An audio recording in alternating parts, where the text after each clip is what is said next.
सभी को नमस्कार। आज हम स्टार्ट कर रहे हैं एक छोटा सा टॉपिक।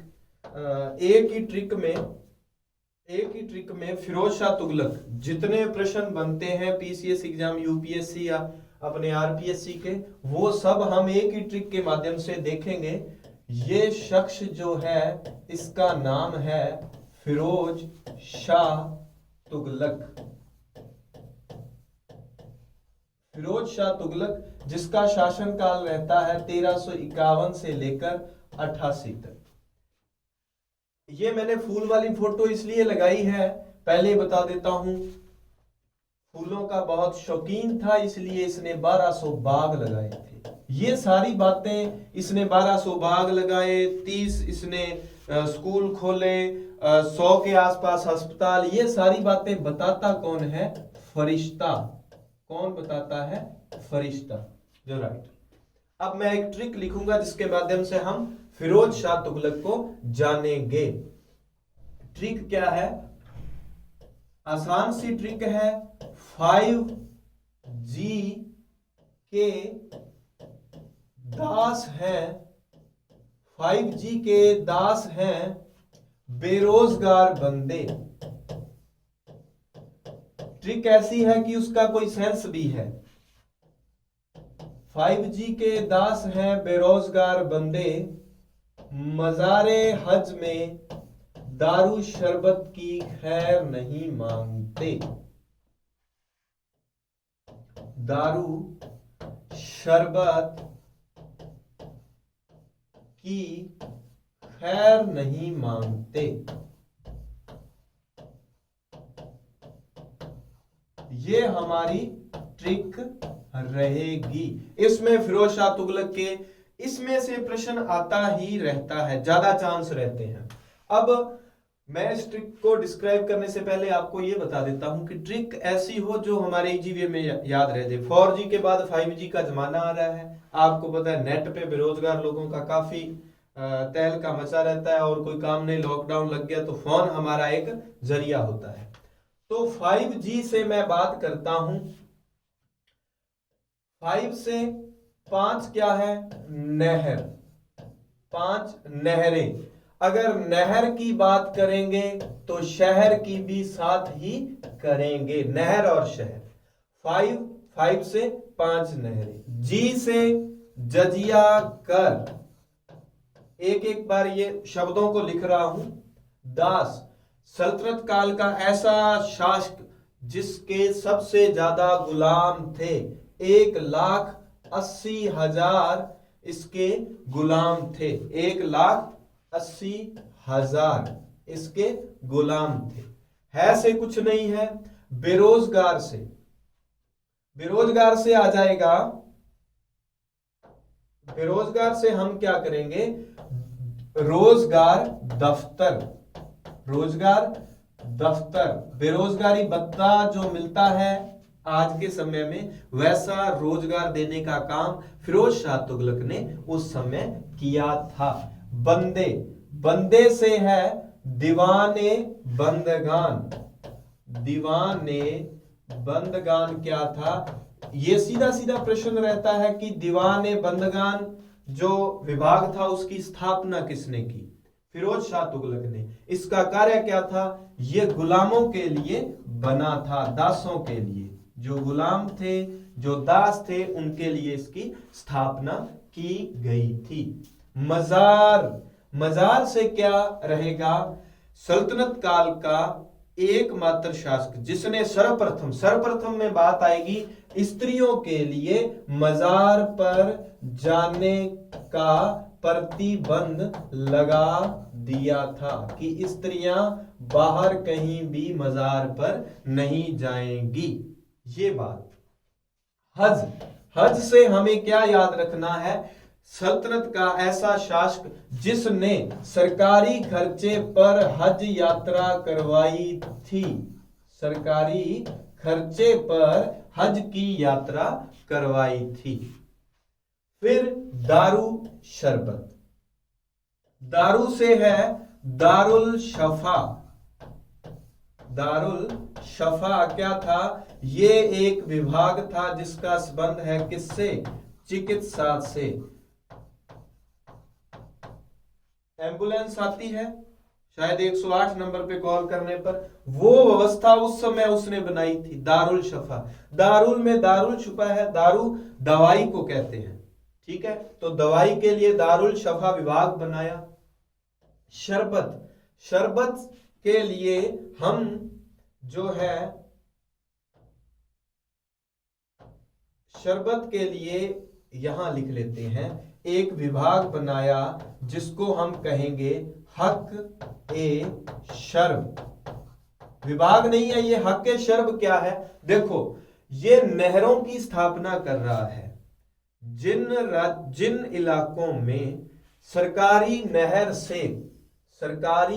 नहर से पानी लगेगा, वहां पर सिंचाई कर लगेगा। वहां पर क्या लगेगा? सिंचाई कर।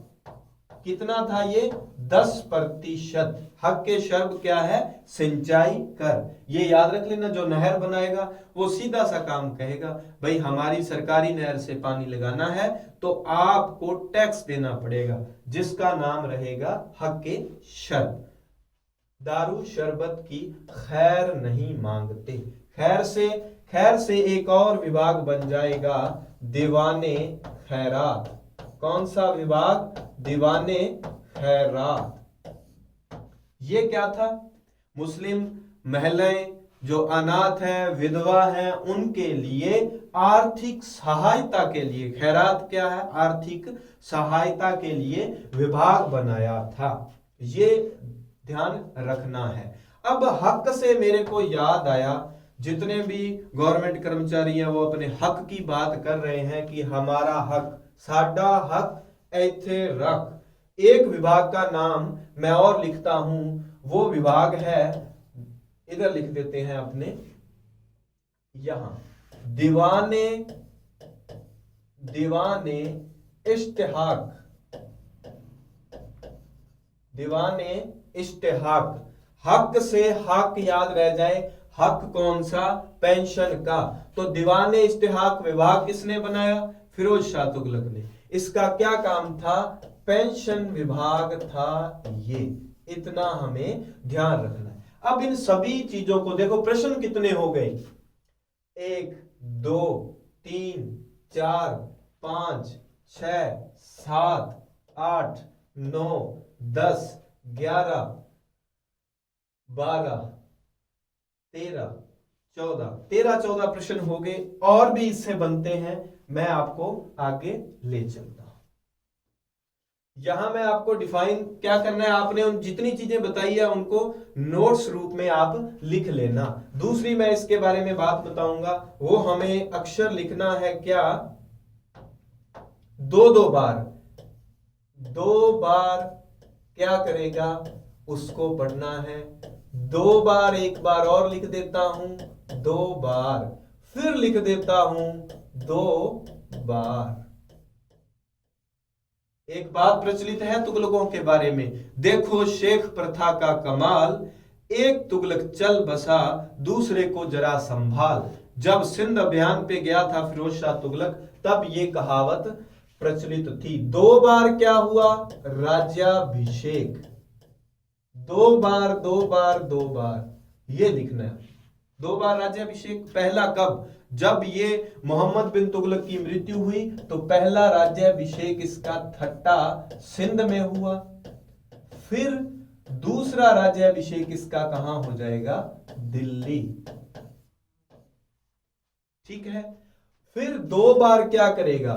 2 बार ये आपको पता है, मैं 2 कोटेशन जरूर लिखूंगा। एक बात आपको याद करने का तरीका बता देता हूं, किसी भी शासक के बारे में अच्छे से याद करना हो तो एक काम करना होता है आपको। वो काम ये रहता है, जितने इतिहासकार हैं उन्होंने जो अपने व्यू दिए, जो परिभाषाएं दी, उनको आप अच्छे से समझोगे। मैं बताऊंगा फिरोज शाह तुगलक को समझने के लिए, एल्फिस्टन, इलियट और बर्नी की बात हो गई, एक बात और होगी आरसी मजूमदार की। 3 राइटर की बात पढ़ लो, 3 कोटेशन है, फिरोज शाह तुगलक समझ आ जाता है। 2 बार क्या था? खलीफा से खिल्लत प्राप्त की थी, अनुमति प्राप्त की थी, इसने खलीफा का नायब कहलाया था। दो बार क्या करता है, बहुत इंपॉर्टेंट प्रश्न ये भी रहता है, दो बार ये क्या करेगा, मूर्तियों को, मंदिरों को तोड़ेगा। दो बार क्या करेगा, मंदिरों को, मूर्तियों को तोड़ेगा। कौन कौन से? एक तो है ज्वालामुखी मंदिर, ज्वालामुखी मंदिर, और एक है जाजनगर, जाजनगर की विजया। ये कहां पर रहेगी, उड़ीसा में। यहां पर किसका मंदिर था, जगन्नाथ जी का। किसका मंदिर था, जगन्नाथ जी का। कहां पड़ता है, पुरी, उड़ीसा में। ज्वालामुखी मंदिर कहां पड़ेगा, ये उड़ीसा में है, ये है एचपी में, हिमाचल प्रदेश में।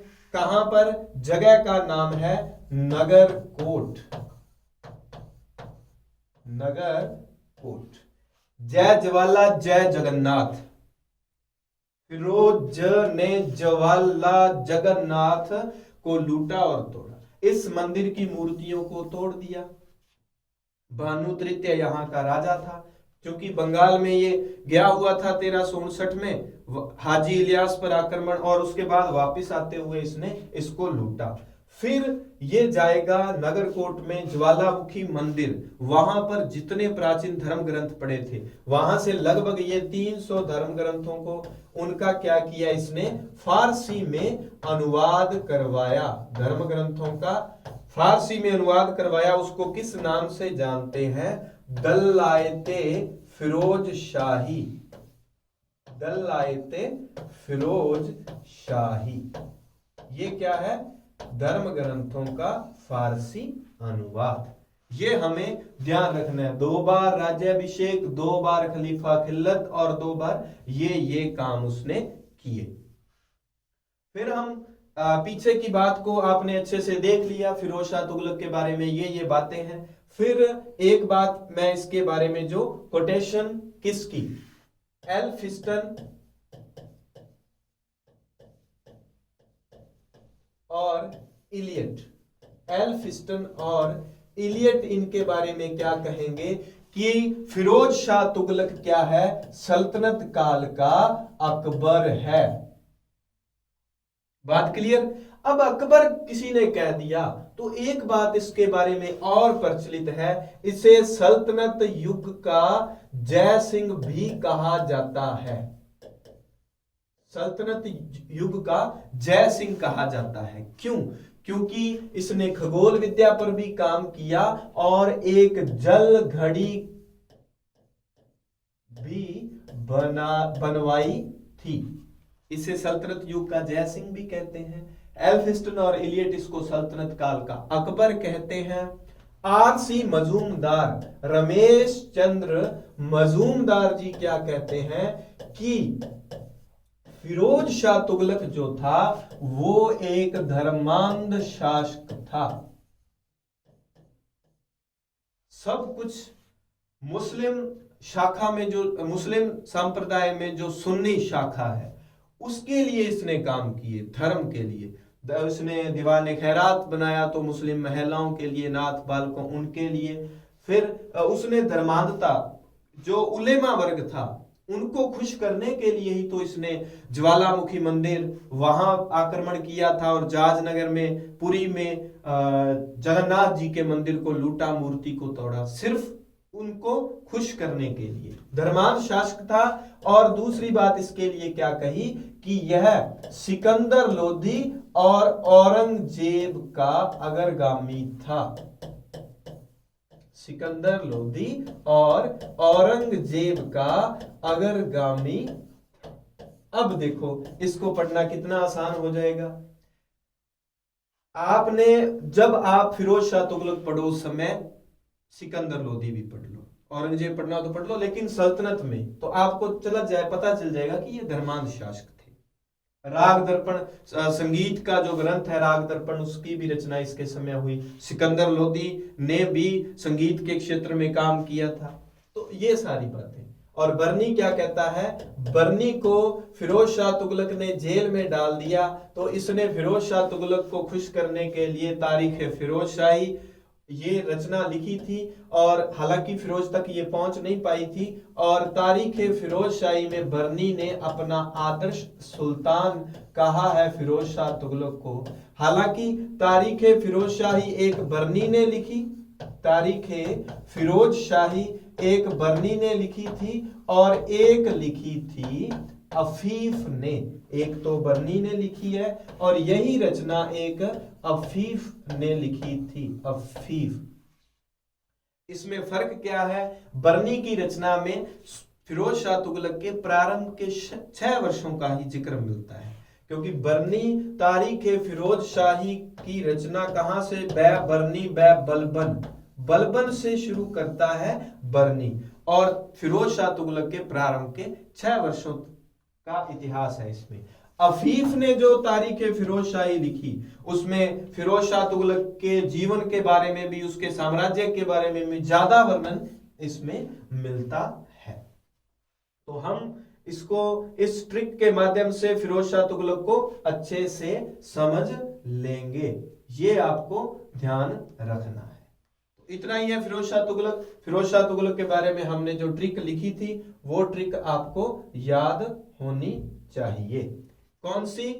कि 5G के दास है बंदे, हज में दारू शरबत की खैर नहीं मांगते। और दूसरा 2 बार 2 बार 2 बार, इतना आपको अच्छे से याद रखना है। फिरोज शाह तुगलक, फूल लिया हुआ हाथ में, भंवरे ने खिलाया फूल, फूल को ले गया फिरोज शाह तुगलक। उधर याद रख लेना, फूलों का शौकीन 1200 बाग लगाता है। गुलाम, बहुत सारे गुलाम थे उसके दरबार में, 1,80,000, और उन गुलामों के लिए दीवान ने बंदगान विभाग की स्थापना की। बस एक ट्रिक को अच्छे से याद रखना है, 5G के दास है बंदे, हज में दारू शरबत की खैर नहीं मांगते। और तो 5G 5 नहर है, तो जहां नहर है वहां शहर की भी बात हमने करनी थी। शहर में क्या रहेगा? उसने कुल 300 शहरों का, बड़े बड़े शहरों का निर्माण करवाया। उसमें 5 प्रसिद्ध थे नहरों। याहिया बिन अहमद सरहिंदी, अहमद सरहिंदी की एक रचना है तारीख मुबारक शाही, तारीख मुबारक शाही। उसमें नहरों का वर्णन मिलता, तारीख मुबारक शाही में नहरों का वर्णन मिलता है। तारीख मुबारक शाही, नहरों की बात। शहरों में 300, उसमें 5 प्रसिद्ध शहर थे उसके।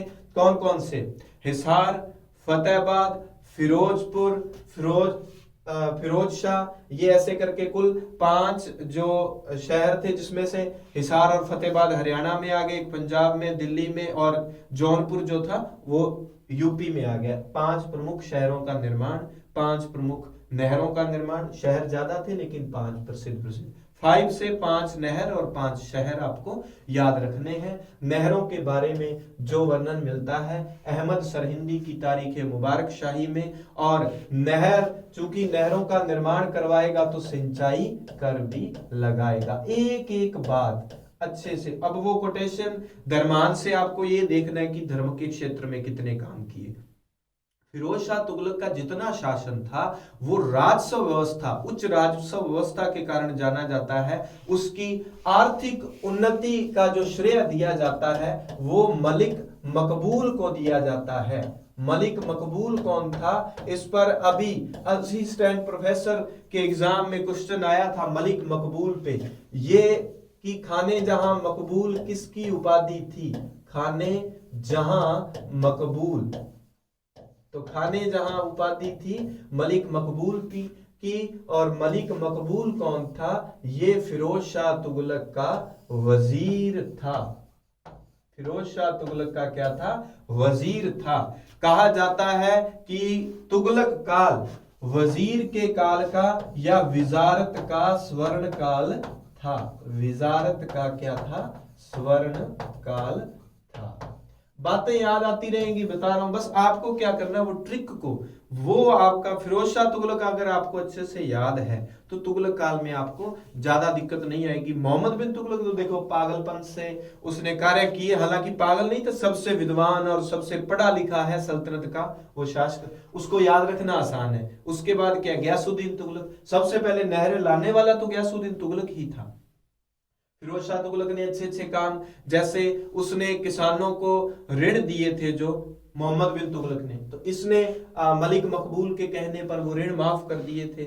इसके समय की जुनैदी ने आय बताई है, जुनैदी, ख्वाजा जुनैदी ने इसके समय की 1,85,00,000 टन का वार्षिक आय बताई है कि इसके समय की इतनी वार्षिक आय थी। मुख्य मुख्य बातें इसमें क्लियर हो गई हैं, आप इसको अच्छे से याद कर लेना। जैसे जैसे फुर्सत मिलेगी, मैंने जितना पीछे अपने टेस्ट हुए हैं उनकी वीडियो आपको बनाकर दे दूंगा, फिर अपने नेक्स्ट जो शेड्यूल है वो जारी रखेंगे, क्योंकि न्यू स्टूडेंट्स के लिए सीधा बुक को पढ़ना मुश्किल हो रहा था, इसलिए मैं क्या किया, आपको वीडियोस के माध्यम से मैटर, हाँ फर्स्ट पेपर का मैटर भी जल्दी अपने तैयार कर देंगे। धन्यवाद, जय हिंद।